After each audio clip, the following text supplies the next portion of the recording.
जय श्री राम जी। आप सभी को आपके अपने YouTube चैनल धार्मिक भजन कीर्तन बरवाला में आप सभी का फिर से स्वागत है। जैसा कि आप सभी को पता है कि आज एकादशी है, तो आज की इस वीडियो में हम आप सभी को एकादशी व्रत की कथा सुनाएंगे, जो कि आज की एकादशी देवसेनी यानी पद्मा एकादशी है। आज की इस वीडियो में आप सभी को एकादशी की व्रत कथा के साथ साथ चतुर्मास्य विधान यानी कि चतुर्मास की व्रत की जो विधि होती है वो भी आप सभी को बतलाएंगे, क्योंकि आज की ही एकादशी के दिन चतुर्मास्य के व्रत को शुरू किया जाता है। तो वीडियो के अंत तक जरूर बने रहें और वीडियो को बीच में ना छोड़ें, क्योंकि एकादशी व्रत की कथा के साथ साथ हम आप सभी को चतुर्मास्य विधान की कथा भी सुनाएंगे।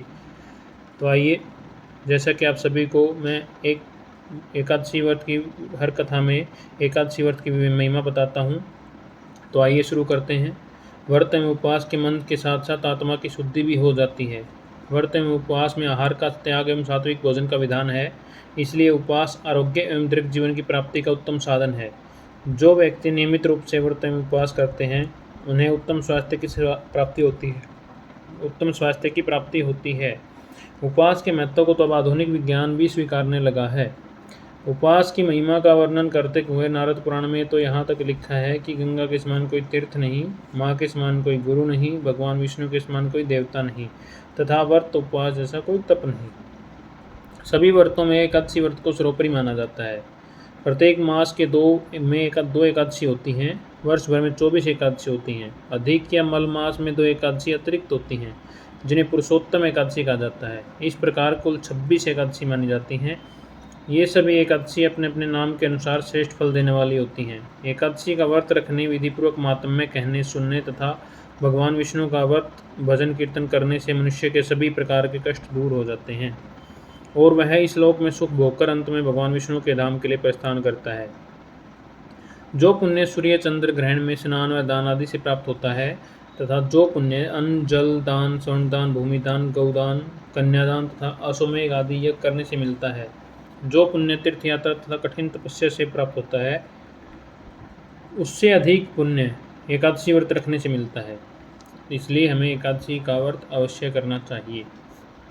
तो आइए, आज की एकादशी जो कि देवसेनी एकादशी है उसकी कथा आरंभ करते हैं। आरंभ करने से पहले आप सभी से अनुरोध कि जिन्होंने हमारा YouTube चैनल धार्मिक भजन कीर्तन बरवाला अभी तक सब्सक्राइब नहीं किया है, वो चैनल को सब्सक्राइब करें, लाइक करें और आगे शेयर करें, ताकि आप लोगों को ऐसी ही धार्मिक भजन कीर्तन और कथाएं सुनने को मिलें। आइए, देवसेनी एकादशी की कथा शुरू करते हैं। धर्मराज युधिष्ठिर बोले कि हे भगवान, आषाढ़ मास के शुक्ल पक्ष की एकादशी का नाम क्या है? उस दिन की कौन से देवता की पूजा होती है तथा उसकी विधि क्या है? सो सब विस्तार पूर्वक कहिए। भगवान श्री कृष्ण बोले कि हे राजन, एक समय नारद जी ने ब्रह्मा जी से यह प्रश्न पूछा था। तब ब्रह्मा जी बोले कि हे नारद, तुमने इस कलिकाल में प्राणियों के उद्धार के लिए उत्तम प्रश्न पूछा है। एकादशी का व्रत सब व्रतों में श्रेष्ठ है, जिससे सभी के पाप नष्ट हो जाते हैं। आषाढ़ शुक्ल पक्ष की एकादशी का नाम पद्मा है। इसका व्रत करने से भगवान विष्णु प्रसन्न होते हैं। मैं यहाँ एक पौराणिक कथा कहता हूँ, ध्यानपूर्वक सुनो। सूर्यवंशी मादंता नाम का एक राजा था। वह सत्यवादी, महान, प्रतापी और चक्रवर्ती राजा था। उसके राज्य में प्रजा धन धान्य से परिपूर्ण थी और सदैव सुखपूर्वक रहती थी। उसके राज्य में कभी अकाल नहीं पड़ता था। एक समय राजा के राज्य में लगातार 3 वर्ष तक वर्षा नहीं हुई, जिससे राज्य में अकाल पड़ गया और प्रजा अन्न की कमी के कारण अत्यंत दुखी रहने लगी। एक दिन प्रजा राजा के पास आकर प्रार्थना करने लगी कि हे राजन, समस्त विश्व की सृष्टि का मुख्य कारण वर्षा है। इसी वर्षा के अभाव से राज्य में अकाल पड़ गया है, जिसके कारण प्रजा भूख से मर रही है। हे राजन, आप कोई ऐसा उपाय बतलाइए जिससे हम लोगों का दुख दूर हो। इस पर राजा मादंता बोला कि आप सब लोग ठीक कह रहे हैं। वर्षा के न होने के कारण ही प्रजा को दुख भोगना पड़ता है। मैं जानता हूँ कि राजा के पापों के कारण ही प्रजा को दुख भोगना पड़ता है। मैं बहुत सोच विचार कर रहा हूँ, फिर भी मुझे अपना कोई दोष दिखाई नहीं दे रहा। मैं आप लोगों के दुख को दूर करने के लिए बहुत यत्न कर रहा हूँ। ऐसा कहकर राजा मादंता भगवान की पूजा कर कुछ मुख्य आदमियों को लेकर वन को चल दिए। वहाँ पर अनेक ऋषियों के आश्रम में घूमते घूमते अंत में ब्रह्मा के पुत्र अंगिरा ऋषि के आश्रम पर पहुँचे। उस स्थान पर राजा रथ से उतरा और आश्रम में गया। वहाँ मुनि अभिनित्य क्रम से निवृत्त हुए थे। राजा ने उनके सम्मुख प्रणाम किया और मुनि से उनको आशीर्वाद दिया। फिर राजा ने से बोले कि हे राजन, आप कुशलपूर्वक तो हैं, आप अपनी प्रजा की भी कुशलपूर्वक होगी। आप इस स्थान पर कैसे आए हैं सो कहिए। राजा बोला कि हे महर्षि, मेरे राज्य में 3 वर्ष से वर्षा नहीं हो रही, इससे अकाल पड़ गया है और प्रजा महान दुख भोग रही है। राजा के पापों के प्रभाव से प्रजा को कष्ट मिलता है, ऐसे शास्त्रों में लिखा है। मैं धर्मानुसार राज्य करता हूँ, फिर भी यह काल कैसे पड़ गया, इसका मुझे अभी तक पता नहीं लग सका। मैं आपके पास इसी संदेह को दूर करने के लिए आया हूँ। आप मेरा संदेह दूर करके प्रजा के कष्ट को दूर करने के लिए कोई उपाय बतलाइए। इस पर वह ऋषि बोले कि हे राजन, यह सतयुग सब युगों में श्रेष्ठ है। इसमें धर्म के चारों चरण सम्मिलित हैं, अर्थात इस युग में धर्म की सबसे अधिक उन्नति होती है। इस युग में ब्राह्मणों को ही तपस्या करने तथा वेद पढ़ने का अधिकार है, परंतु आपके राज्य में एक शूद्र भी तपस्या कर रहा है। इसी दोष के कारण आपके राज्य में वर्षा नहीं हो रही। यदि आप प्रजा का भला चाहते हैं तो उस शूद्र को मार दीजिए। इस पर राजा बोले कि हे मुनीश्वर, मैं उस निरपराध तपस्या करने वाले शूद्र को नहीं मार सकता। आप इस दोष से छूटने का कोई अन्य उपाय बतलाइए। तभी ऋषि बोले कि राजन, यदि तुम ऐसा ही चाहते हो तो आषाढ़ मास के शुक्ल पक्ष की पद्मा नाम की एकादशी का व्रत विधिपूर्वक व्रत करो। इस व्रत के प्रभाव से तुम्हारे राज्य में वर्षा होगी और प्रजा सुख पाएगी, क्योंकि इस एकादशी का व्रत सब सिद्धियों को देने वाला है और समस्त उपद्रवों को शांत करने वाला है। इस एकादशी का व्रत तुम अपनी समस्त प्रजा सहित करो। मुनि के इस वचनों को सुनकर राजा अपने नगर को वापस गया और विधिपूर्वक पद्मा एकादशी का व्रत किया। उस व्रत के प्रभाव से राज्य में वर्षा हुई और मनुष्यों को सुख पहुंचा। इसलिए देवसेनी एकादशी का व्रत सबको करना चाहिए। यह व्रत इस लोक में सुख भोग और परलोक में मुक्ति देने वाला है। इसकी कथा पढ़ने व सुनने से मनुष्य के सब पाप नष्ट हो जाते हैं। इस एकादशी को देवसेनी एकादशी भी कहा जाता है। इस व्रत को करने से भगवान विष्णु प्रसन्न होते हैं और अंत में मोक्ष की प्राप्ति हेतु मनुष्य को यह व्रत करना चाहिए। चतुर्मास्य व्रत भी इसी एकादशी के दिन शुरू किया जाता है। इसलिए आज की इस वीडियो में हम आप सभी को चतुर्मास्य के व्रत की कथा भी जरूर सुनाएंगे। तो आइए चतुर्मास्य के विधान की कथा सुनाते हैं। कुंती पुत्र युधिष्ठिर बोले कि हे भगवान, विष्णु भगवान का शयन व्रत किस प्रकार किया जाता है, यह कृपया पूर्वक कहिए। श्री कृष्ण बोले कि हे राजन, अब मैं आपको भगवान विष्णु के शयन का व्रत कहता हूँ और साथ ही साथ चतुर्मास्य व्रत को भी कहता हूँ। आप ध्यानपूर्वक सुनिए। जब सूर्य नारायण कर्क राशि में स्थित हों तब विष्णु भगवान को शयन करना चाहिए और सूर्य नारायण के तुला राशि में आने पर भगवान को उठना चाहिए। लौंद अधिक मास के आने पर विधि इसी प्रकार रहती है। इस विधि से अन्य देवताओं को शयन नहीं करना चाहिए। आषाढ़ मास के शुक्ल पक्ष की एकादशी का विधिपूर्वक व्रत करना चाहिए। उस दिन भगवान विष्णु की प्रतिमा बनानी चाहिए और चतुर्मास्य व्रत का नियम करना चाहिए। सबसे पहले उस प्रतिमा को स्नान कराएं, फिर सफेद वस्त्रों को धारण कराकर तकियाधार सैया पर शयन कराना चाहिए। उनका धूप दीप नैवेद्य आदि से पूजन करना चाहिए और भगवान का पूजन शास्त्र ज्ञाता ब्राह्मणों के द्वारा कराना चाहिए। तत्पश्चात भगवान की स्तुति करनी चाहिए। हे भगवान, मैंने आपको शयन कराया है। आपके शयन के पश्चात संपूर्ण विश्व सो जाता है। इस प्रकार विष्णु भगवान के सामने हाथ जोड़कर प्रार्थना करें कि आप अब 4 मास तक शयन करें तो मेरे चतुर्मास्य व्रत को निर्विघ्न पूरा कराएं। इस प्रकार भगवान विष्णु की स्तुति करके शुद्ध भाव से मनुष्यों को दातुन आदि के नियमों को ग्रहण करना चाहिए। भगवान विष्णु के व्रत को शुरू करने के 5 काल वर्णन किए हैं। देवसेनी एकादशी के से लेकर देवोत्थानी एकादशी तक चतुर्मास्य व्रत को शुरू करना चाहिए। द्वादशी, पूर्णमासी, अष्टमी या संक्रांति को व्रत प्रारंभ करना चाहिए। कार्तिक मास के शुक्ल पक्ष की द्वादशी को समाप्त कर देना चाहिए। इस व्रत के समस्त पाप नष्ट हो जाते हैं। जो मनुष्य इस व्रत को प्रतिवर्ष करते हैं वह सूर्य के समान दीप्तिमान विमान पर बैठकर विष्णु लोक को जाते हैं। हे राजन, अब आप इसका पृथक पृथक फल सुने। जो मनुष्य देव मंदिरों में रंगीन बेल बूटे बनाता है उसे 7 जन्मों तक ब्राह्मण की योनि मिलती है। जो मनुष्य चतुर्मास के दिनों में विष्णु भगवान को दही, दूध, घी, शहद और मिश्री के द्वारा स्नान कराता है वह वैभवशाली होकर सुख भोगता है। जो मनुष्य श्रद्धापूर्वक भूमि, स्वर्ण, दक्षिणा आदि ब्राह्मणों को देता है वह स्वर्ग में जाकर इंद्र के समान सुख भोगता है। जो विष्णु भगवान की स्वर्ण की प्रतिमा बनाकर धूप, दीप, पुष्प, नैवेद्य आदि से भगवान की पूजा कराता है वह इंद्रलोक में जाकर अक्षय सुख भोगता है। जो मनुष्य चतुर्मास के अंदर नित्य प्रति तुलसी जी भगवान को अर्पित करता है या स्वर्ण की तुलसी अर्पित करता है, वह स्वर्ण के विमान पर बैठकर विष्णु लोक को जाता है। जो मनुष्य भगवान विष्णु की धूप दीप से पूजा करते हैं, उनको अनंत धन मिलता है। जो मनुष्य इस एकादशी से कार्तिक के महीने तक विष्णु की पूजा करते हैं, उनको विष्णु लोक की प्राप्ति होती है। इस चतुर्मास्य व्रत में जो मनुष्य संध्या के समय देवताओं और ब्राह्मणों को दीप दान करते हैं तथा ब्राह्मणों को सोने के पात्र में वस्त्र देते हैं, वह विष्णु लोक को जाते हैं। जो मनुष्य भक्तिपूर्वक भगवान का चरणामृत लेते हैं, वह संसार में के आवागमन के चक्कर से छूट जाते हैं।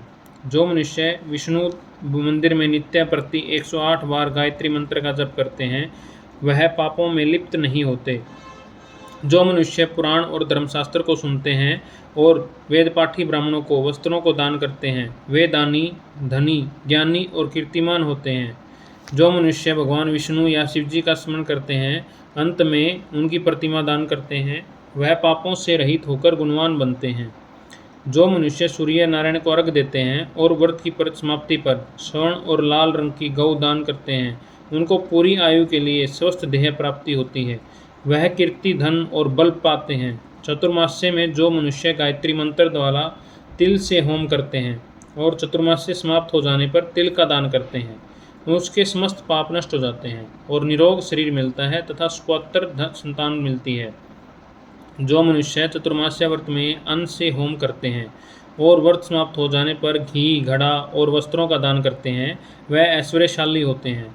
जो अश्वत्थ वृक्ष की पूजा करते हैं और अंत में स्वर्ण सहित वस्त्रों का दान करते हैं, उनके समस्त पाप नष्ट हो जाते हैं। जो मनुष्य तुलसी जी को धारण करते हैं तथा अंत में भगवान विष्णु जी के निमित्त ब्राह्मणों को दान करते हैं, वे विष्णु लोक को जाते हैं। जो मनुष्य चतुर्मास्य व्रत में भगवान के शयन के उपरांत उनके मस्तक पर नित्य प्रति दूध चढ़ाते हैं और अंत में श्रवण की ध्रुवा दान करते हैं तथा दान देते समय जो इस प्रकार की स्तुति करते हैं कि हे ध्रुवे, जिस भांति इस पृथ्वी पर छोटी छोटी शाखाओं सहित फैली हुई हो, उसी प्रकार मुझे भी अजर अमर संतान दो। ऐसा करने वाले मनुष्य के सब पाप छूट जाते हैं और अंत में स्वर्ग को जाते हैं। जो मनुष्य शिवजी या विष्णु भगवान के देवालय में गान करते हैं, उन्हें रात्रि जागरण का फल मिलता है। जो मनुष्य चतुर्मास्य व्रत करते हैं, उनको उत्तम ध्वनि वाला घंटा दान करते हैं और इसी प्रकार स्तुति करनी चाहिए कि हे भगवान, हे जगतपति, आप पापों का नाश करने वाले हैं। आप मेरे योग्य कार्यों को न करने से और योग्य कार्यों को करने से जो पाप उत्पन्न हुए हैं, उनको नष्ट कीजिए। चतुर्मास्य व्रत के अंदर जो नित्य प्रति ब्राह्मणों का चरणामृत पान करते हैं, वे समस्त पापों और दुखों से छूट जाते हैं। बोले विष्णु भगवान की जय। चतुर्मास्य व्रत के समाप्त हो जाने के बाद गोदान करना चाहिए। यदि गोदान न कर सको तो वस्त्रदान अवश्य करना चाहिए। जो ब्राह्मणों को नित्य प्रति नमस्कार करते हैं, उनका जीवन सफल हो जाता है और वे समस्त पापों से छूट जाते हैं। चतुर्मास्य व्रत की समाप्ति में जो ब्राह्मणों को भोजन कराता है, उसकी आयु तथा धन की वृद्धि होती है। जो मनुष्य अलंकार सहित बछड़े वाली कपिला गायें वेदपाठी ब्राह्मणों को दान करते हैं, वह चक्रवर्ती आयुर्वान पुत्रवान राजा होते हैं और स्वर्गलोक में प्रलय के अंत तक इंद्र के समान राज्य करते हैं। जो मनुष्य सूर्य भगवान तथा गणेश जी को नित्य नमस्कार करते हैं, उनकी आयु तथा लक्ष्मी बढ़ती है। यदि गणेश जी प्रसन्न हो जाएं तो मनवांछित फल पाते हैं। गणेश जी और सूर्य की प्रतिमा ब्राह्मण को देने से सब कामों में सिद्धि होती है। जो मनुष्य दोनों ऋतुओं में महादेव जी की प्रसन्नता के लिए तिल और वस्त्रों के साथ तांबे का पात्र दान करते हैं, उनके यहाँ स्वस्थ, सुंदर और शिव भगत संतान होती है। चतुर्मास्य व्रत की समाप्ति पर चांदी का पात्र या तांबा पात्र गुड़ और तिल के साथ दान करना चाहिए। जो मनुष्य विष्णु भगवान के शयन करने के उपरांत यथाशक्ति वस्त्र और तिल के साथ स्वर्णदान करते हैं, उनके समस्त पाप नष्ट हो जाते हैं और जो इस लोक में भोग और परलोक के में मोक्ष प्राप्त होता है। जो मनुष्य ब्राह्मणों की धूप और पुष्प से पूजा करते हैं और अन्न व वस्त्र दान करते हैं और जो चतुर्मास्य व्रत के समाप्त होने पर सैया दान करते हैं, उनको अक्षय सुख मिलता है और कुबेर के समान धनवान होते हैं। वर्षा ऋतु में जो मनुष्य गोपी चंदन देते हैं, उन पर भगवान प्रसन्न होते हैं। व्रत के समाप्त हो जाने पर इस प्रकार उद्यापन करना चाहिए। 4 छटाक व 8 छटाक वाले तांबे के पात्र या 48 छटाक वाला एक तांबे का पात्र लेकर उसमें शक्कर भरकर तथा वस्त्र फल दक्षिणा सहित ब्राह्मणों को देना चाहिए। शक्कर सहित तांबे का पात्र सूर्य को प्रिय है। इससे मनुष्य के समस्त रोग नष्ट हो जाते हैं। इस दान के प्रभाव से बलवान एवं कीर्तिवान संतान प्राप्त होती है, जो मनवांछित फल देने वाली होती है। हे कुंती पुत्र, इस चतुर्मास्य व्रत को करने वाला मनुष्य गंधर्व विद्या में निपुण और स्त्रियों को प्रिय होता है। जो मनुष्य चतुर्मास्य व्रत में ब्राह्मणों को शाक फल आदि देते हैं और अंत में यथाशक्ति दान दक्षिणा वस्त्र आदि देते हैं, वह सुखी राजयोगी बनते हैं। शाक और फल से देवता प्रसन्न होते हैं। जो मनुष्य इस व्रत में प्रतिदिन सौंठ, मिर्च, पीला वस्त्र दक्षिणा के साथ दान करते हैं और व्रत के अंत में स्वर्ण की सौंठ, मिर्च आदि दान देते हैं, वे 100 वर्ष तक जीवित रहकर अंत में स्वर्ग को जाते हैं। जो मनुष्य बुद्धिमान ब्राह्मणों को मोती दान करता है, वह कीर्ति को प्राप्त होता है। जो मनुष्य इस व्रत में तंबाकू का दान करते हैं, तो वे तंबाकू खाना छोड़ते हैं और लाल वस्त्र का दान ब्राह्मणों को करते हैं, वे अगले जन्म में सौंदर्यशाली बनते हैं और निरोगी, बुद्धिमान, भाग्यवान और सुंदर वाणी वाले होते हैं। तंबाकू का दान लक्ष्मी और मंगल प्रदान करते हैं और उनसे देवता प्रसन्न होते हैं और अनंत धन देते हैं। इस व्रत में जो मनुष्य लक्ष्मी या पार्वती की प्रसन्नता के लिए हल्दी का दान करते हैं और अंत में चांदी के पात्र में हल्दी भरकर दान देते हैं, वह स्त्रियां अपने पति के साथ और पति अपनी स्त्री के साथ सुख भोगते हैं। इससे उन्हें अक्षय सौभाग्य, धन तथा सुपात्र संतान मिलती है और उनकी देवलोक में पूजा होती है। बोले विष्णु भगवान की जय। इस व्रत में जो मनुष्य शिवजी और पार्वती जी की पूजा करते हैं तथा दक्षिणा व्रत स्वर्ण आदि दान करते हैं और व्रत के शुरू में शिवलिंग की स्थापना करते हैं और ब्राह्मणों को मीठा भोजन कराते हैं, उन्हें समस्त संपत्ति और कीर्ति मिलती है और इस लोक में सुख भोग कर अंत में शिवलोक को जाते हैं। जो मनुष्य फल का दान करते हैं और व्रत के अंत में स्वर्ण दान करता है, उनके सब मनोरथ सिद्ध हो जाते हैं, उनके सुपात्र संतान पैदा होती है। फल दान से इन्हें नंदवन का सुख प्राप्त होता है। जो मनुष्य व्रत में पुष्प दान करते हैं, उन्हें इस लोक में सुख मिलता है और परलोक में गंधर्व का पद मिलता है। इसमें वामन भगवान की प्रसन्नता के लिए ब्राह्मणों को दही से युक्त भात खिलाना चाहिए। यदि यह नित्य न हो सके तो अष्टमी, अमावस, पूर्णमासी और प्रत्येक रविवार या शुक्रवार को खिलाना चाहिए। इस व्रत की समाप्ति पर यदि भूमि दान न हो सके तो वस्त्र और स्वर्ण से युक्त पादुका दान करनी चाहिए। ऐसा करने से इस लोक में धन, धान्य, पुत्र तथा विष्णु भक्ति मिलती है और अंत में विष्णु लोक को जाते हैं। जो मनुष्य दान में आभूषण से युक्त बछड़ा सहित गौ का दान करते हैं, वे इस लोक में ज्ञान प्राप्त करते हैं और किसी के सेवक नहीं बनते। अंत में ब्रह्मालोक में जाकर पितरों के साथ अनंत सुख प्राप्त करते हैं। चतुर्मास व्रत में जो मनुष्य प्रजापत्य का व्रत करते हैं और इसके समाप्त हो जाने पर गौ दान करते हैं और ब्राह्मणों को भोजन कराते हैं, वह समस्त पापों से छूटकर ब्रह्मलोक को जाते हैं। इस व्रत में जो वस्त्र और बैलों के साथ 8 हल दान करते हैं और शाक, मूल, फल आहार करते हैं, वे विष्णु लोक को जाते हैं। जो मनुष्य पयोव्रत करते हैं और अंत में दूध वाली गौ दान कर देते हैं, वह विष्णु लोक को जाते हैं। जो मनुष्य दोनों ऋतुओं में केला पत्र और पलाश के पत्रों से भोजन करते हैं तथा कांसे के पात्र और वस्त्र दान करते हैं, वे इस लोक में सुख पाते हैं। इस व्रत में जो पलाश पत्र पर भोजन करते हैं और तेल नहीं खाते, उनके समस्त पाप नष्ट हो जाते हैं। चतुर्मास्य व्रत के प्रभाव से ब्राह्मण का घात करने वाले, सूरा पीने वाले, बालकों को मारने वाले, असत्य भाषण करने वाले, स्त्री को मारने वाले, किसी के व्रत को बिगाड़ने वाला, अगम्या गमन करने वाला, विधवा गमन करने वाला, इन सब पाप नष्ट हो जाते हैं और अंत में निर्वाण पद को पाते हैं। जो मनुष्य भगवान के शयन करने पर नित्य प्रति रात्रि जागरण करते हैं और अंत में ब्राह्मणों को भोजन कराते हैं, उन्हें शिवलोक की प्राप्ति होती है। चतुर्मास्य व्रत में जो मनुष्य नित्य प्रति एक समय खाकर ही रहते हैं तथा अंत में भूखे को भोजन कराते हैं, उन्हें स्वर्ग की प्राप्ति होती है। और जो व्रत में शाक नहीं खाते, और अंत में 10 प्रकार के शाक वेदपाठी ब्राह्मणों को देता है, वह मनुष्य शिवलोक को जाकर ख्याति प्राप्त करता है। जो मनुष्य इस व्रत में गेहूं को त्याग कर भोजन करते हैं तथा श्रवण का दान करते हैं, उन्हें अश्वमेध यज्ञ की फल की प्राप्ति होती है। जो स्नान करके भगवान की पूजा करते हैं वह हरिलोक को जाते हैं। जो मनुष्य इस व्रत में मीठा, खट्टा, कड़वा पदार्थ को त्याग देते हैं, वह समस्त दुर्गुणों से छूटकर स्वर्ग को जाते हैं। चतुर्मास्य व्रत के अंत में 64 फल, कांसे का पात्र और आभूषणों से युक्त बछड़ा सहित गऊ का दान करना चाहिए। जो मनुष्य भूमि को लीपकर भगवान का स्मरण करके भोजन करते हैं, उन्हें आरोग्यता तथा पुत्र की प्राप्ति होती है। वे धार्मिक तथा चक्रवर्ती राजा होते हैं। उन्हें किसी शत्रु का भय नहीं रहता और अंत में स्वर्ग को जाते हैं।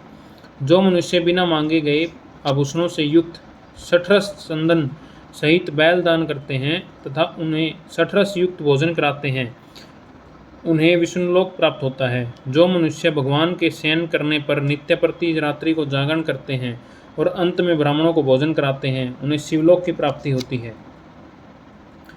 चतुर्मास्य व्रत में जो मनुष्य नित्य प्रति एक समय खाकर अंत में भूखे को भोजन कराते हैं, उन्हें स्वर्ग की प्राप्ति होती है। जो मनुष्य भक्तिपूर्वक भगवान की पूजा करते हैं, वह विष्णुलोक को जाते हैं।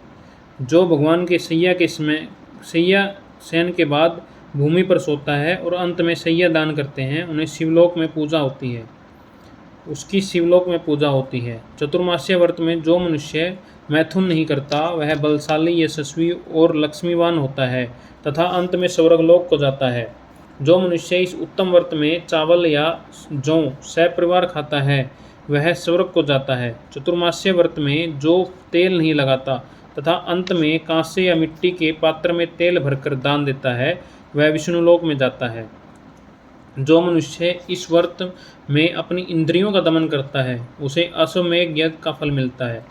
जो मनुष्य श्रावण में शाक, भादों में दही, क्वार में दूध और कार्तिक में दाल को त्याग देता है, उसे निरोगी काया प्राप्त होती है। जो मनुष्य इस व्रत में चंद्रायन व्रत करते हैं, वे स्वर्गलोक को जाते हैं। जिस दिन भगवान शयन से उठते हैं, उस दिन ब्राह्मणों को दान, वस्त्र और भोजन देना चाहिए। यह समस्त दान वेदपाठी धार्मिक ब्राह्मणों को देना चाहिए। चोरी करने वाला, अधर्मी, शास्त्रों का निरादर करने वाला, मिथ्या बोलने वाला तथा त्याज्य कर्म करने वाले ब्राह्मणों को दान देने से उल्टा पाप लगता है तथा नरक की प्राप्ति होती है। इसलिए हमें जो वेदपाठी धार्मिक ब्राह्मण है, उन्हीं को दान देना चाहिए। बोले एकादशी माता की जय। बोले विष्णु भगवान की जय।